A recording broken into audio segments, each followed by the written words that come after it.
আজকে বাড়িতে বসে একদমই ভালো লাগছিল না, তাই ভাবতে ভাবতে মাথায় একটা আইডিয়া এলো। তাই একটু সাজগোজ করে আমি আর দিদি মিলে বেরিয়ে পড়লাম মাসির বাড়ি যাওয়ার উদ্দেশ্যে।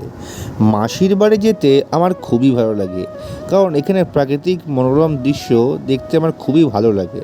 আর তোমরা দেখতেই পাচ্ছ, এটা হলো আমার মাসির বাড়ি যাওয়ার রাস্তা, দুই দিকে গাছ আর মাঝখান দিয়ে রাস্তা। এখানে চারিদিকে এত ঠান্ডা ছিল, মনটা পুরো জুড়িয়ে যাচ্ছিল, কি বলবো। আর এই হলো আমার মাসির বাড়ি। মাসির বাড়ি পৌঁছতে না পৌঁছতেই মাসি আজকে যেহেতু ভগবতী পুজো করেছিল, তার জন্য প্রসাদ দিয়ে দিল। আর সেগুলো খাওয়ার পরে দেরি না করে আমরা বাড়ির উদ্দেশ্যে রওনা দিলাম।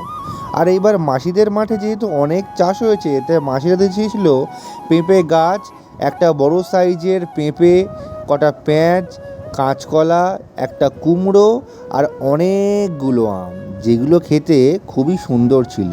আর আজকে এই আমগুলো দিয়ে আমরা চাটনি খাবো। তো ভিডিওটা কেমন লাগলো অবশ্যই কমেন্টে জানিও।